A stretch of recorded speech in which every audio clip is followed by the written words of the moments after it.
Welcome everybody, and thank you for joining me to INE's CCIE Security Advanced Technologies class for version 4, the newest blueprint for the CCIE Security exam. For those of you that are not familiar with me, my name is Brian McGann. I'm one of the co-founders, authors, and instructors here at INE. I'm a CCIE in security, as well as routing and switching service provider, data center, and CCDE. And in this class, we're going to be talking about security. Now, for those of you that are watching the recordings, obviously you can't be asking me live questions. What I would recommend to do, if you do have questions, is to check out our online community at ieoc.com. You'll see some sections on there for CCIE security technical discussion or general discussion, or things that are related to the individual workbook labs, like the Volume 1, Volume 2 technology or full-scale labs. The other resource that I would recommend to take a look at is our blog, blog.ine.com. This is where we have technical write-ups, but also this is where I'm going to be posting the schedule for the upcoming sessions for this particular class. Now, for the format of class, for any of you that haven't seen either the previous versions of the security ATC or maybe routing and switching or service provider, the other similar tracks, the overall format of this class is that it's a mix between technology explanations and then implementation examples, where I'm going to be trying to keep the slide word to a minimum. I don't want to give you guys death by PowerPoint, but the slides are basically for my benefit, just to keep me on track and flowing through the topics that I want to get to. But the vast majority of the class is going to be with either going through diagrams and visualizing how does the traffic flow work, what are the implications of this particular technology, and then lots of time is going to be spent on the CLI of things like the routers or the ASA, and then the GUI interfaces as well of a lot of these boxes, like the ICE, ACS, the wireless LAN controller, etc. A vast majority of class is going to be focused on hands-on examples and then visual diagrams examples that back up that particular technology explanation. Now, the overall objective of this class is essentially three things. We're mainly focusing on implementation, but beyond the implementation, actual configuration, we need to make sure that we understand how to verify these technologies and then how to do troubleshooting. Because specifically within the scope of CCIE, ultimately this is an implementation exam. So it's not a design exam, it's not a best practices exam. We're basically going to go into the lab exam and they ask us, this is the specific requirements we want you to solve within this scope. Go ahead and configure it. So other than just typing in the commands and memorizing this is the IPsec LAN-to-LAN VPN config, we really need to understand behind the scenes how and why is it working. Because when we run into trouble, we need to make sure we know how to start the verification, and then what are the different show commands, what are the different debug commands we can use in order to actually verify and troubleshoot this technology. So for any of you that have had experience with IPsec before, VPNs, a lot of these technologies, it's not very self-explanatory how the verification works. And there's not much documentation on how the different show commands and debug commands should look. So we'll be doing extensive verification and troubleshooting as we're going through a lot of these particular topics. Now, in order to do this, and you can see it says here that we're trying to learn a structured approach. And the overall idea of class is that we're going to start first with just a basic understanding of what is the technology, what are the particular use cases for it, what are the different design cases, before we go into the basic implementation. Because you don't want to jump into looking at the syntax without really understanding, what is this, why would I even use it in the first place? So once we go through, this is the technology, this is the basic implementation, then we'll get into more advanced designs, looking at, what happens when I put this VPN and I try to run it through ASA, or I have an IPS sensor in the middle, how is that going to affect the overall design? So once we go through the basics, then we'll start to get into the expert level of technology understanding and of hands-on examples. So mainly step 2 and 4 is what we're going to be focusing on, the actual implementation. But again, in order to understand why the implementation works this way, we need to understand how the technology works. Now, this brings us to just the general theory of how you should be preparing for this certification. And the key with this is that if you go to the CCIE lab exam just focusing on the implementation and learning the lab scenarios, it's very unlikely that you're going to pass the exam. So don't focus on the implementation as much during your initial stages of preparation. You want to make sure that you focus first on the technologies. So ultimately, this exam is testing your experience in figuring out, are you truly an expert in these technologies, by a lot of times asking you maybe corner case situations or odd designs that you normally wouldn't see in the real world or in best practices. But if you really understand what is the technology, how is it supposed to work, and what is the reason in this case it is not working, then you'll be able to figure out ultimately, what are they looking for in the actual answers for the questions. So mainly the idea is that if we learn the technologies to an expert level, then we're just going to pass the exam as a byproduct of that. We're not going to prepare for the exam directly per se. Instead, we're going to learn the technologies, and then ultimately it doesn't matter what questions that they're going to ask us the day of the actual exam. Now, for the prerequisites of this class, mainly it's focused on just layer 3 and layer 2 technologies, where I'm not going to be spending a lot of time talking about just general routing logic. How does Ethernet work? How does OSPF work? EHRP, etc. So hopefully everyone has a pretty good, solid foundation of that. For the security topics, a lot of these I will be starting from scratch, especially since a lot of these platforms are new to a lot of people within this scope. So things like the WSA or maybe the wireless LAN controller. So as long as you know what these technologies are and where they fit into the overall network design, you don't need to worry about the implementation. A lot of that we're going to be starting from scratch.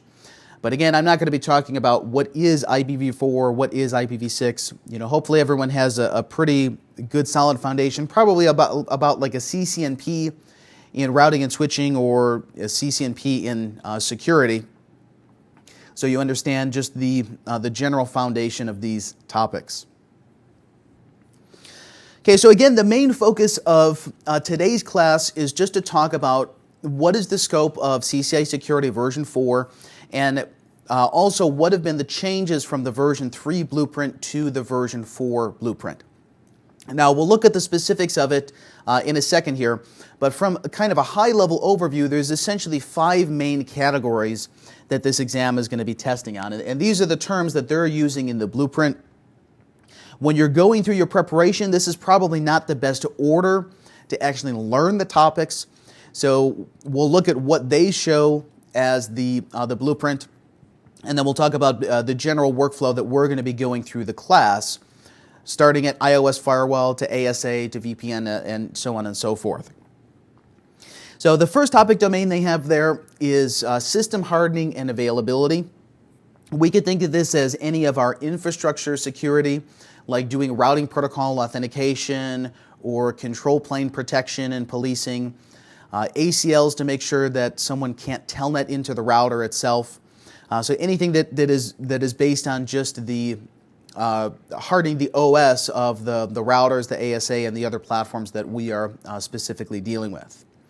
Okay, we then have intrusion prevention and content security. Specifically, this means the IPS sensor and the IronPort web security appliance, which is basically like a web proxy. Then we have identity management, which is AAA in general. So AAA on iOS, AAA on the ASA, and then also integrating these with the ACS server and the ICE server. This is one of the big changes here from the version 3 to version 4, where we're using the newer release of Cisco ACS, and we're also using the Identity Services Engine, which allows us to do things like security group ACLs or the network admission control, some of the more advanced like bring your own device type applications that have now moved from just a single ACS Radius and TACAX server, where ACS is mainly going to be used for TACAX, and now ICE is going to be used for Radius for these type of identity-based security applications. Okay, we then have perimeter security and services. This is essentially our firewall filtering. So both on iOS firewall and on ASA firewall. We'll see when we shortly here talk about the hardware changes. One of the other main changes was a version jump in ASA. So we need to talk about what are the changes between 8.2, 8.3, 4, and 6 in the ASAs, because there are going to be multiple versions that you will have to deal with within the scope of this exam. Okay, then last but not least, confidentiality and secure access. This is going to be our VPN topics, and then wireless security kind of thrown into the side of this. So even though there are going to be a lot of new technologies that are within the scope of this exam, the core focus is still going to be the same as it was in version 3 and before, which is going to be our firewall filtering and then our VPN topics. So there's tons of content we need to go through in VPN, whether it's LAN-to-LAN IPsec, whether it's remote access with IPsec or SSL VPN, newer topics like IKE v2, DMVPN, GetVPN. There's a lot of content that we need to talk about here within the scope of virtual private networking. Wireless security is going to be kind of a smaller portion on the side. I would assume the same is going to be true for the Iron Port Web Proxy, the WSA. So even though these are going to be a portion of the exam and you do need to know them, they're not going to be really in the core of the topology like the iOS, the ASA, and then any of the VPN filtering. So let's go ahead and take a look at this specifically, what is within the scope, and then we're also going to talk about what changed in the hardware and what changed in the software versions. So from Cisco's main site, you can go to certification and then get to this particular page, or if you just go to cisco.com/go/CCIE, cisco.com/go/CCIE, this is going to get you to the expert certification page. And then from here, go down to CCIE Security. Then under CCIE Security Lab Exam, the lab exam information. This is then going to redirect you over to the Cisco Learning Network. Then from here, you need to log in. Then we want the lab exam topics. And then also here on the right, you should see the lab equipment and software.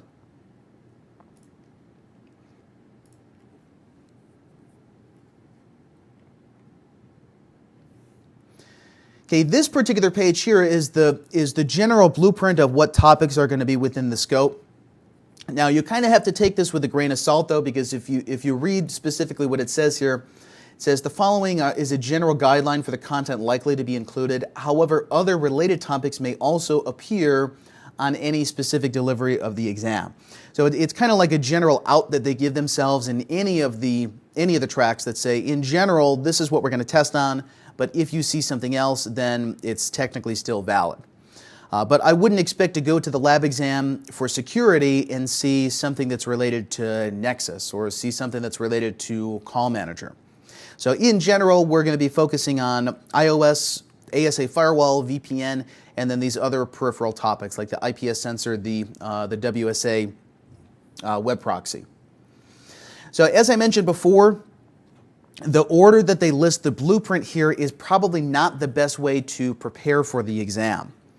Because if you just look at the general way they have this order, they're talking about doing things like, you know, controlling telnet access, SSH access to the routers, then preventing different types of attacks. Like in layer 2 security, we'll talk about how do you prevent MAC spoofing, how do you prevent spoofing of the ARP table. But then they go into the IPS sensor before they get into any of the ASA firewall or the iOS firewall. So if you were to think of this within the scope of the exam, it probably doesn't make sense to configure the IPS sensor before you have basic reachability through the ASA firewall, like that you didn't configure OSPF routing on ASA yet. So I would say to kind of reorder the blueprint that they have and build it from layer 2 up. And you can see this in more specific detail on this page. If you go to the right, they have what they call the lab exam checklist. So the lab exam topics, this is kind of just a more general overview of what could be tested on in the exam. But the lab exam checklist, I would literally print this out or save this page and then cross off these items as you're going through your preparation.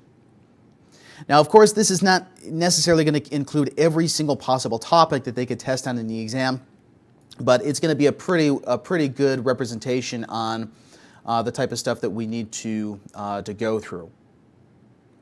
So I'm not going to go through this line item by line item. As we go to the different platforms, I am going to be coming back to these and referencing what is specifically within the scope of IPS or what's within the scope of ASA firewall. The same is going to be true of the documentation. In this intro section, I'm going to talk about some of the generics of how the documentation works and what portions that are relevant for you to reference. But then as we come back to the more specific technologies, we're going to come back and look at in more detail how does the WSA documentation formatted, how is the IPS sensor. Because for those of you that have used the documentation, without just doing a Google search for the topics, you'll see a lot of the times it's not very straightforward how this stuff is laid out. But like I mentioned, I would either bookmark this page or print this out and then use this as a literal checklist as you're going through the topics in your preparation. Okay, the other one is going to be the lab exam equipment. So before we get into the specifics of this, let's just take a look at this from kind of a high-level overview as to what are the platforms that they're using in the exam. Now, when we compare this to the previous release of version 3 blueprint or some of the older ones, this is very far expanded now as to what the scope of the hardware and software platforms that they're dealing with. Now, of course, we still have iOS routers that are going to be running things like content-based access control, zone-based firewall, LAN-to-LAN VPN, EasyVPN, SSL VPN, and so on and so forth. Same is going to be true of the Catalyst switches, things like VLAN ACLs, dynamic ARP inspection, DHCP snooping, so a lot of the layer 2 specific security topics. Not too much has changed with those. Of course, they're using newer platforms, they're using newer versions, but when you compare this to let's say 12.4T versus 15.1T or 15.2 mainline, within the scope of security, there's not a ton of new things that have been introduced. Now, of course, there are new features that we're going to be talking about, but from a core functionality point of view, a lot of this is going to be very similar to what you would have seen in the past. The same is going to be true with the ASA firewalls.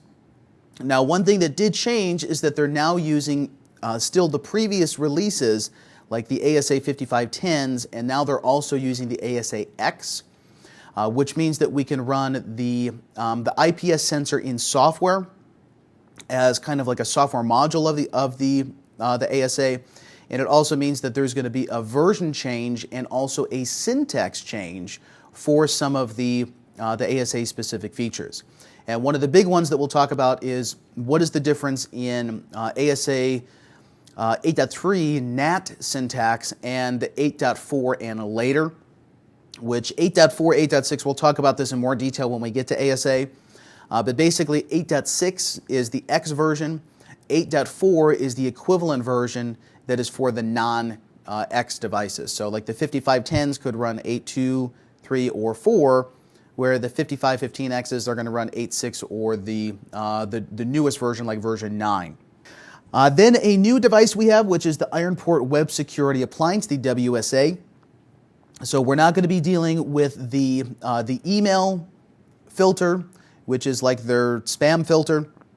This is basically just going to be either an inline or a layer 2 versus layer 3 web proxy. We'll talk about that in more details when we get to the ASA. But essentially this is going to be for content filtering of like your users going to Facebook or doing web browsing, stuff like that.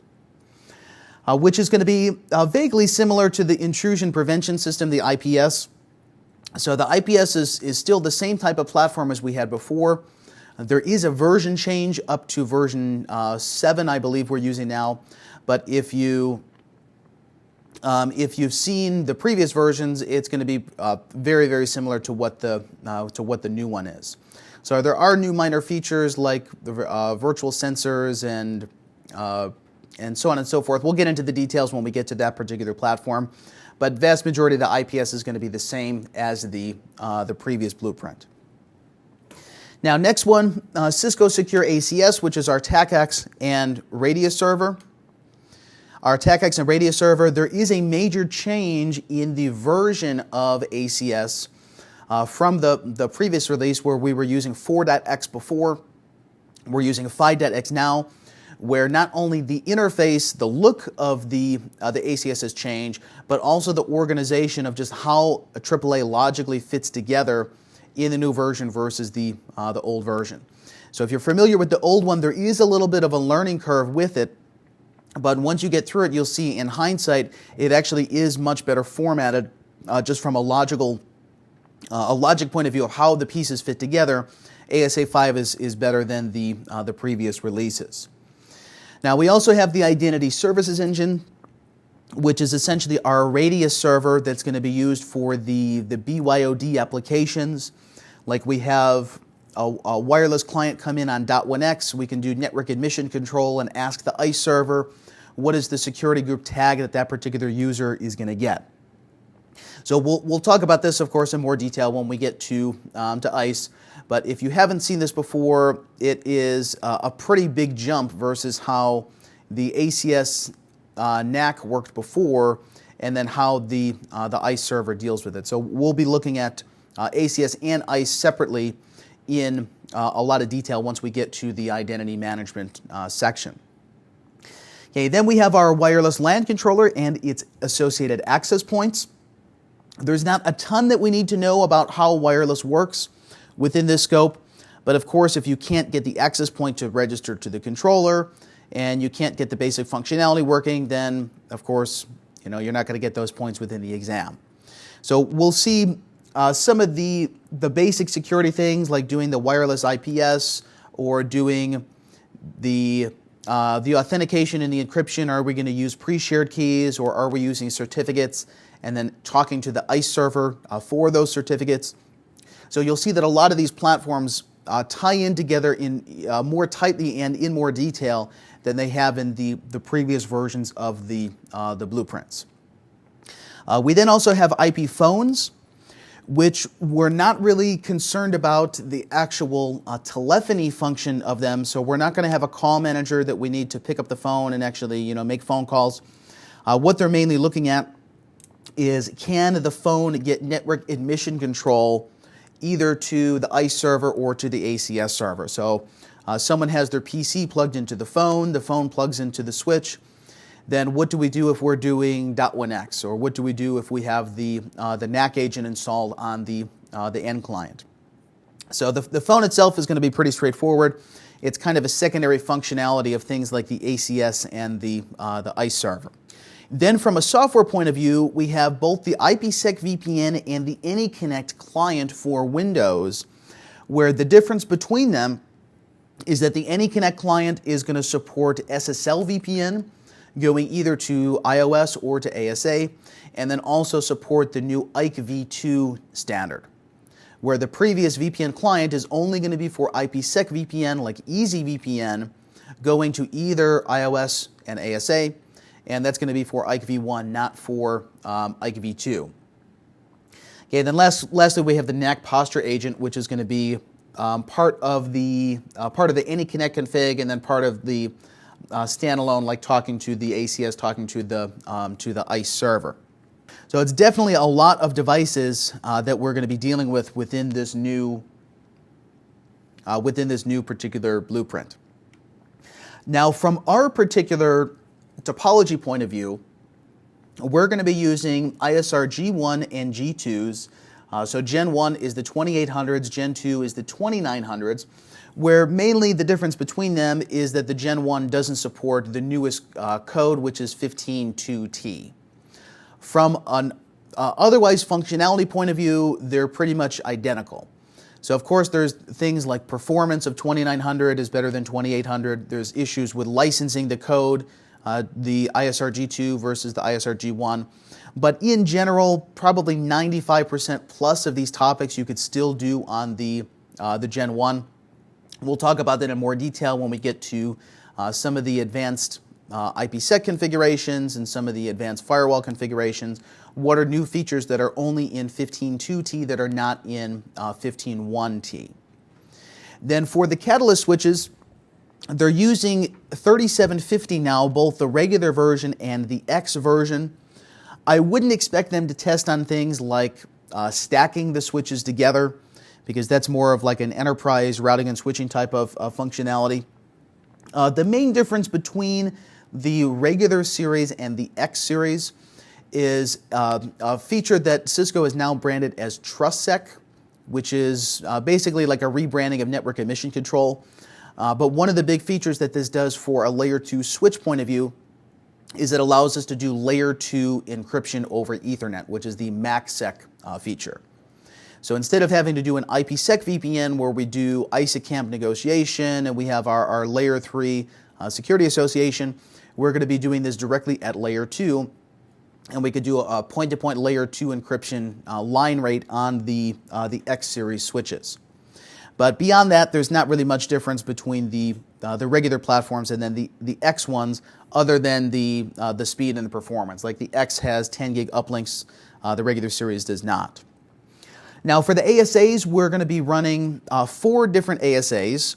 2 of them are 5510s and 2 of them are 5515Xs. Now the reason why that we have 4 of them is that the 5510s can be running either 8.2 or 8.4, and the difference between these codes is going to be that change in the network address translation, the NAT syntax.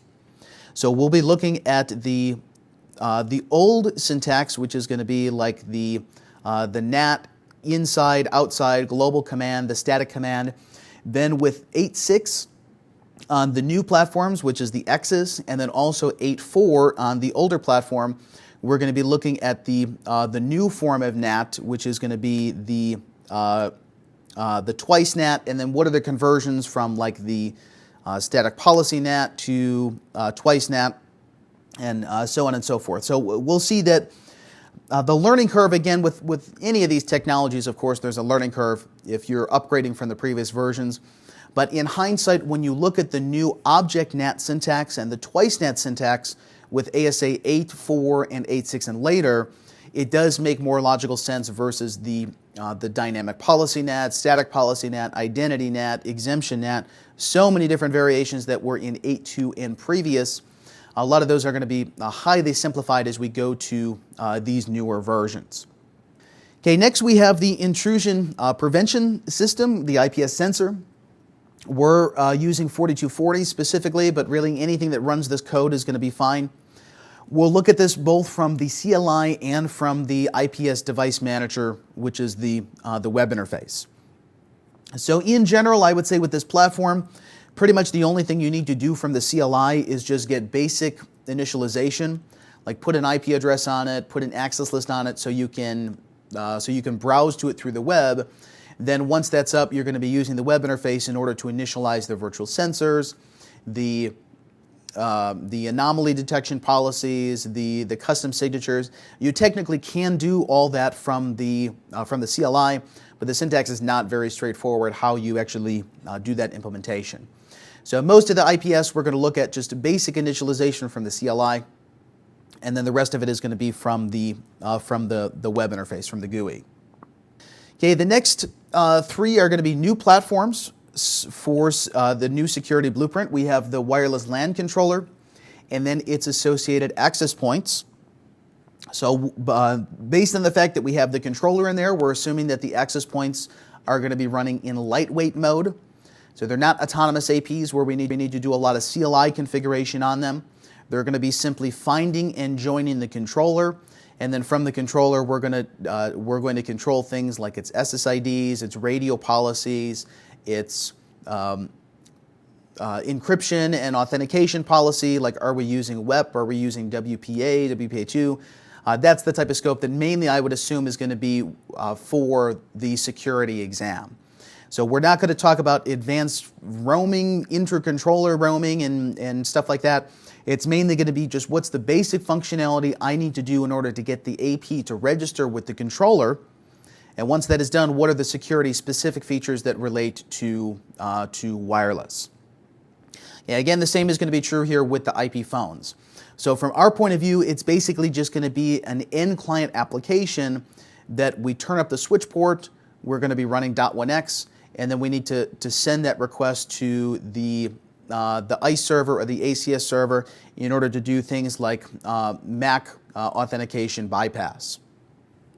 Still more to go. We have the WSA, the Web Security Appliance, which for those of you that are not familiar with this, it's basically just a web proxy. But with the web proxy, there are some, of course, caveats that we need to deal with. We need to talk about things like how do we actually get the traffic from the clients and then redirect it to the proxy. So either we could configure it directly in their browser, or we could tell the network in order to redirect the traffic to the proxy with the WCCP protocol, the web caching protocol. And then we'll deal with some of the more specific policies that we can configure in the WSA. Okay, this last page here, these devices are going to be running in software, where the previous ones were all running in hardware. So the WSA, you can actually download this from Cisco's website as a VM and then play around with it there. Same is true with ACS, with the ICE server, and then of course the VPN client and the AnyConnect client. Those are just end applications that you run on like your Windows machine. But for these, you can download these if you have a service contract and then play around with them. But we are going to be spending a great deal amount of time on looking at the differences between ACS and ICE, and then also what are the changes from the 4.x version in ACS up to the 5 release that we are running with. Then the VPN client, the AnyConnect client, there's not tons that we're going to be doing with that. It's mainly just validating that our configuration on the routers and the ASA works. So if you double click on the AnyConnect client and you're able to log in, get an IP address, and you're on the VPN, that's really the extent of the software client. But of course, we need to know if there's a problem and the AnyConnect cannot associate to the ASA or IPsec VPN client can't log into the router, what are the verification steps we need to go through? What are the troubleshooting steps we need to go through in order to get this actually functional? So very, very large scope as compared to the previous blueprints. Now I also have here kind of an example topology. As we're going through these technologies, we're going to look at them more individually first before we start building larger networks. Where in the case of like iOS firewall, we're mainly going to be doing it just on one router, or zone-based firewall, or basic ASA filtering. We don't need to build the entire network in order to test these out. But as you can see, the topology here is pretty large, and there's going to be a lot going on at the end of the day in the actual exam. So we need to figure out things like, if my IP phone is trying to talk to the ACS server in order to do .1x, well, what are the issues of getting this request through the ASA? And then if I'm going transparent mode ASA, what are the issues with outside to inside routing and things like that? So you'll see within the scope of this exam, all the technologies start to add up towards the end of the day. And there's a lot of cases where if you make a mistake in the core of the network, it can negatively affect everything. Like if I cannot web browse to the IPS sensor in order to set it up, then obviously I'm not going to get those points in the exam. Or if there's some sort of problem with the tunnel from the wireless access point to the wireless LAN controller, like if the UDP traffic is getting dropped, then you're not going to get those points in the exam.